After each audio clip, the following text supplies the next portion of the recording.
Welcome to Discovery Watch with John Kaiser. I'm your host, Jim Goddard. Welcome back to the show, John. Jim, good to be back.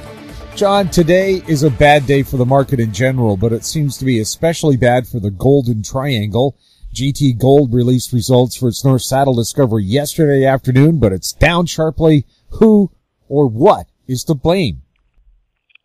There isn't really any place to hide today for the juniors. Since the midterm elections, the Dow's down over 1,000 points.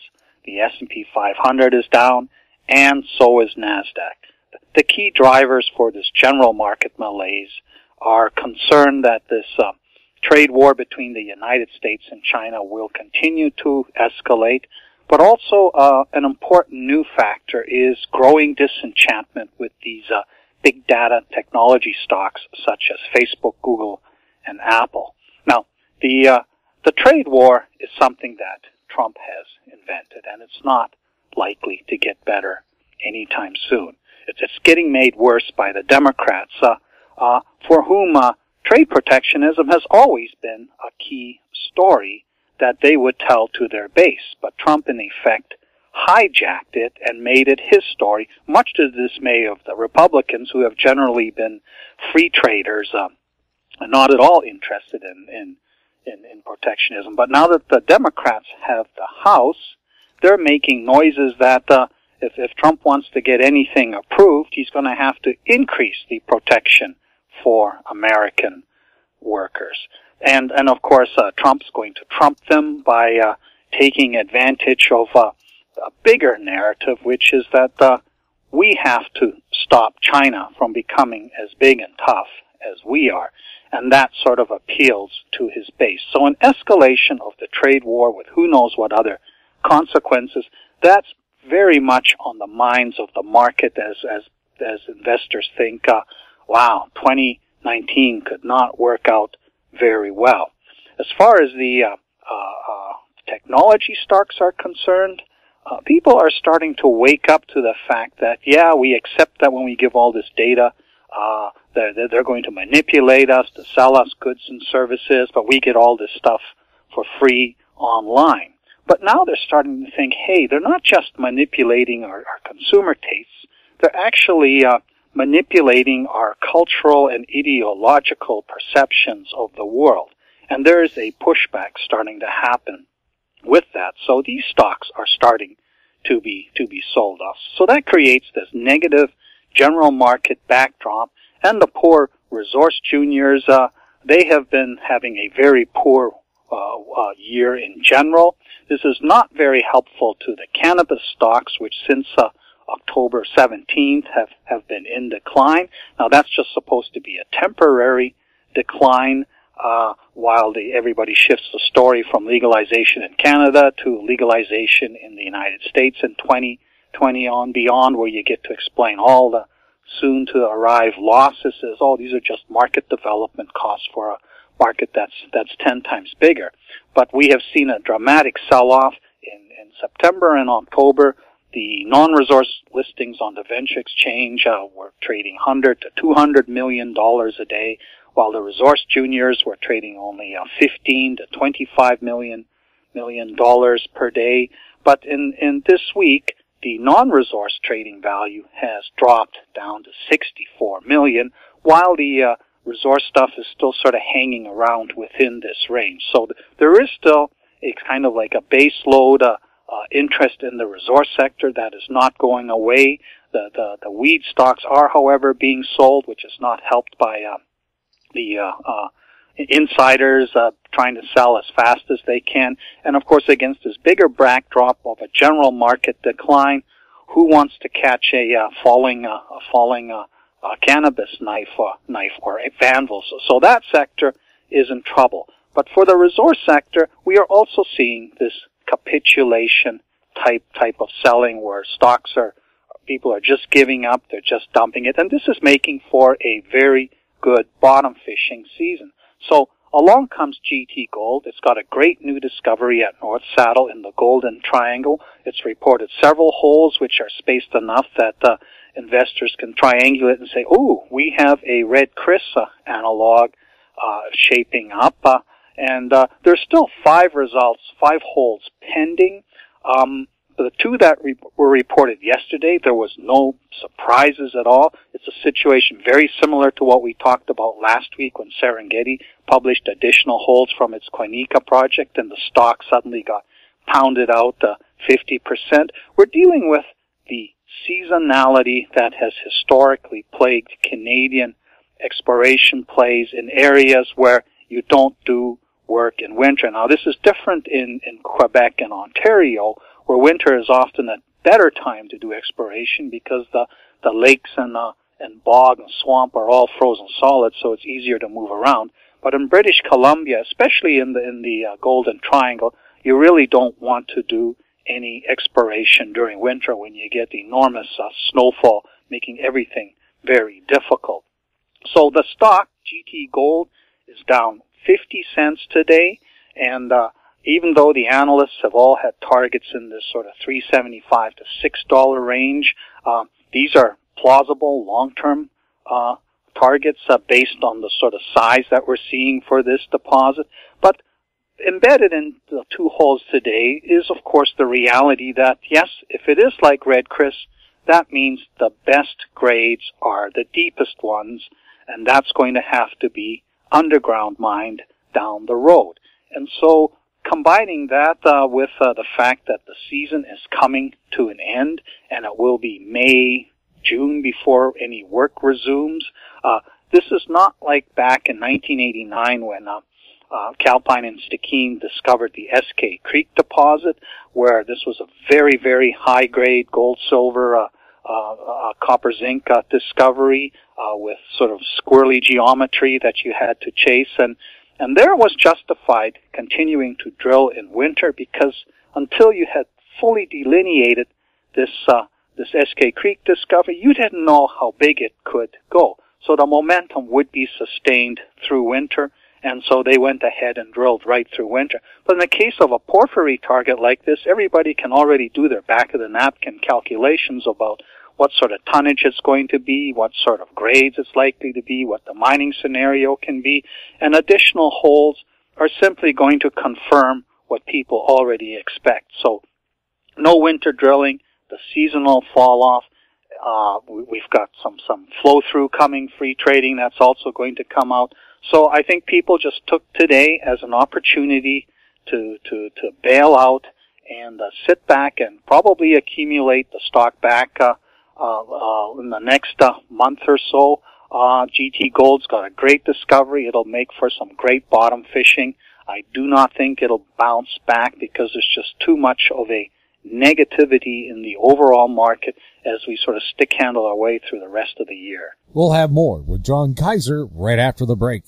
Aben Resources Limited is a gold exploration company with significant projects in British Columbia, Saskatchewan, and the Yukon. Trading on the TSX Venture Exchange, symbol ABN, and the pink symbol ABN-AF. Surrounded by world-class gold deposits and mines, Aben's 23,000 hectares Forest Kerr Gold Project is located in the heart of the Golden Triangle in northwestern BC. For more information, visit us at abenresources.com. I'm Douglas Mason, CEO of Naturally Splendid, symbol NSP on the TSX Venture Exchange. Naturally Splendid is a biotechnology and consumer products company focused on the global cannabis and health markets. Naturally Splendid is expanding distribution in this rapidly growing market with products currently in Canada, the USA, South Korea, Germany, and Australia. To view our comprehensive company presentation and for more information, please visit our website at naturallysplendid.com. Welcome back. We're speaking with John Kaiser. John, one of your Golden Triangle bottom fish picks, SK Mining Corp, has also dropped sharply during the last couple of weeks. Is this also a seasonal effect? It's a seasonal effect for most of the Golden Triangle stocks that we've talked about. For example, Aben Resources put out the last of its results, and that stock dropped down to 10-12 cents, but they're cashed up for the next year, so they're going into the sort of end-of-season tax loss selling period. Colorado Resources has put out results that are so that's all being sold off because it's the end of the season, and who knows what the next season will be. But in the case of SK Mining, what caused the stock was announcement on November 9th that SSR Mining was going to drop the SIB Lulu project, where it could have earned 60% by spending $11.7 million over 3 years. And this appears to have been quite a shock for CEO Mac Balcom, because SSR during the last 2 summer seasons has spent $7.7 million as part of a vectoring strategy to see if squirreled away somewhere within that claim package on trend from the original SK Creek deposit, there was another similar scale SK Creek deposit to be found. And the driver behind this was Carl Edmonds from SSR, who used to work for Homestake during the early days when they did not have access to this project, and he'd done considerable drilling and had some ideas, reasons to believe that there is another prize of similar size to be found. And he had always conceived this program as, we have to spend this nearly $12 million in order to know that there's really nothing there. And so I'm sure that it came as a surprise to him also that Upstairs says, nah, we're not going to spend these final $3 million for you to set up the sniper kill shot and either deliver the goods or say goodbye. It's typical bean counter mentality of the MBA types that run these producer companies. They don't really have a sense for discovery, exploration, and the method required. But I suspect that it was also a problem in that the title situation was not very strategic. The deal enabled SSR to earn only 60%, and then they were going to be stuck with Kirkland Lake as a 20% partner and SK Mining as a 20% partner.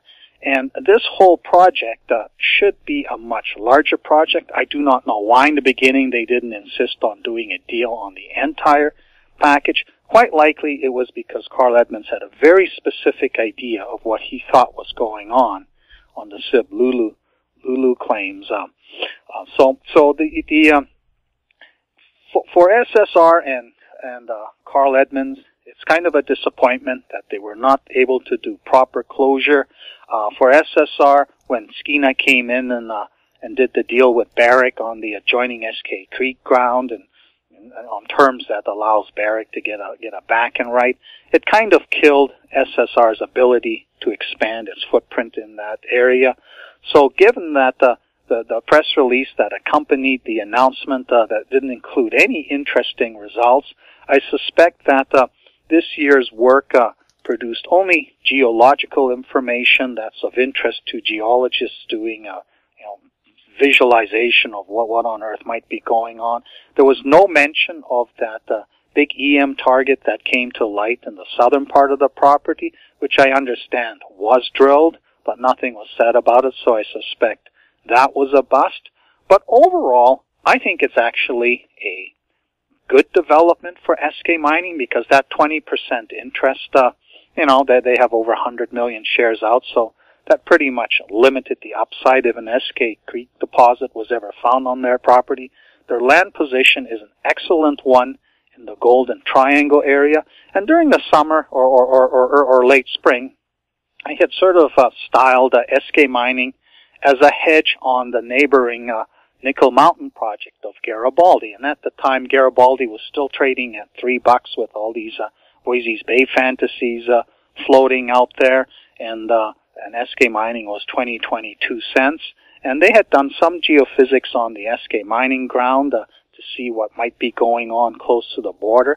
And my argument was that if Garibaldi actually managed to deliver results which indicate that there is not just high-grade nickel mineralization, but actually size associated with it, it would have implications that go beyond the borders of the Nickel Mountain property, and it will suddenly make that 100% owned ground of SK Mining quite valuable. So it was kind of like an interesting hedge that you could put on if you wanted to short Garibaldi. And, of course, keeping in mind Brent Cook's target of 35 cents, that last PDAC, he said, this is where I expect this stock to be in the 2019 PDAC. If you wanted to bet on that, but we're worried that maybe they might get lucky. You also owned SK Mining. Well, so far, Garibaldi has not delivered anything that is going to change the current trend. The stock's down to $1, $9, $10. And I think with the season wrapping up there, it's probably tough luck for SK Mining to get any help from the neighbor next door. But overall, Mac Balcom is now in a position. He does not have to do a quick deal to farm this out again. He does not have to finance it right now. The selling, even today, we're seeing unusually large volume. It's by parties that are finally capitulating, but it's being done at a price where it is good bottom fishing value. So one of the things that's happening with this general washout in the market is that there's indiscriminate selling across the board. People are just giving up on the resource sector. You know, I'm in the midst of going through the entire Canadian Resource Juniors to see what's going to be in my bottom fish edition for 2019.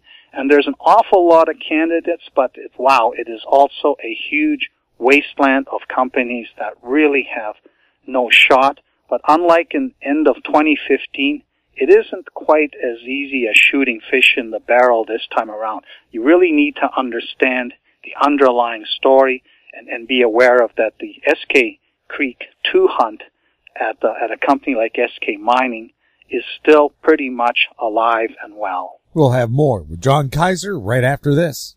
MGX Minerals is revolutionizing the new energy economy with patented lithium extraction technology, replacing traditional solar evaporation using low-cost, low-energy nanofiltration. The first system of this paradigm shift technology is currently being commissioned. MGX Minerals trades on the CSE, symbol XMG, the OTCQB, symbol MGXMF, and Frankfurt, symbol 1MG. For more information, visit our website, mgxminerals.com. Grand Portage Resources recently completed the 2018 drill program on its 100% controlled Herbert Gold Discovery property located in the prolific Juneau Belt in southeast Alaska. Drill results are expected through late 2018. Past drill results included numerous multi-ounce gold assays on multiple veins. Grand Portage trading symbols are GPG on the TSX Venture, GPTRF on the OTCQB, and GPB on Frankfurt. For more information, please visit our website, grandportage.com. Welcome back. We're talking with John Kaiser. John, Highway 50 reported the outcome of its Sullivan 2 hunt at Munro Lake today. Is it game over for Munro? I really wish it would be game over for Munro, that we finally put a stake in the heart of this story. But unfortunately, this last round of drilling has been the ultimate exercise in frustration for John and Gordon Leask of Highway 50. They had drilled several holes earlier this year that finally gave them a sense of where exactly is this subbasin, where is this potential clone to the original Sullivan deposit likely located. It was going to be about 1,000 to 1,200 meters deep, and it was going to be sort of roughly underneath Munro Lake itself. And this is a bit of a problem. Munro Lake is a sort of somewhat north-south oriented lake, and it kind of sits where it is probably because there's a set of faults that have downdropped everything, and it's occupying the sort of hollow that's been created, which means that all the holes they've had to drill have had to be either west of the lake or east of the lake. And so when they returned in the fall with several holes, the first one they lost because they had to go through a fault to get to the target where they think the big Sullivan-style zinc, lead, silver pie is going to be located. Then they stepped away from it a bit and drilled down, but then they hit this Gabbro dike, which is a younger intrusion that's known in the area. And they knew it existed, but they didn't quite expect it where it was. But they knew once they were in it, they weren't going to hit the target. So then they stepped over to the other side, and in this last hole that they drilled, they had horrible problems, and they also lost it at 422 meters. So today they put out the press release, in effect, we couldn't keep doing this because we've run out of money. We've blown the budget on drilling these holes that we kept losing and having delays, struggling to get through faults. So they have not killed the target. They are as excited as ever that there is a prize to be found, but they now have to, step back. They have to see what the market does. They will have to raise additional money and decide when to go back in there and take another shot. So, no, it is not game over. And one of the good things about this is that now they are going to also take a look at their Plan B, which was the Golden Brew project, which is in Nevada, sort of southwest, west of the Quito, one of the most southernmost Carlin-type deposits in northern Nevada. And there, their partner, Regulus Resources, drilled some holes earlier this year that didn't have any discovery intersections to write home about, but did produce a bunch of smoke that tells them, okay, there's a system going on here, a Carlin-type system, and it's kind of a situation similar to what Nevada Exploration Inc. is pursuing at its South Grass Valley area, which is also undercover, and where we're hoping to hear in the next 2 to 3 weeks that they have indeed intersected a Carlin Pathfinder contaminated hydrothermal system with hopefully some anomalous gold values to tell us that here's a big system. Let's start vectoring in on the prize. The Golden Brew project is a similar situation. Regulus has to spend $5 million to earn its stake, and it has had a delay this year with its spin out of some of its assets. Its focus is the Anti-Cory project in Peru. They've now had a big financing, so Regulus plans to go back to work on the Golden Brew in the new year. So for people wondering what's going to happen during this bottom fishing season as they figure out what to do next with Monroe, they can pin their hopes on Golden Brew as Plan B, delivering some joy in the meantime. John, thank you so much for the update. You're welcome, Jim. We've been speaking with John Kaiser, his website, kaiserresearch.com. I'm Jim Godwin. Comments made on Discovery Watch are an expression of opinion only and should not be construed in any manner whatsoever as recommendations to buy or sell any financial instrument at any time. Archived online at howestreet.com. Discovery Watch is a production of How Street Media Incorporated.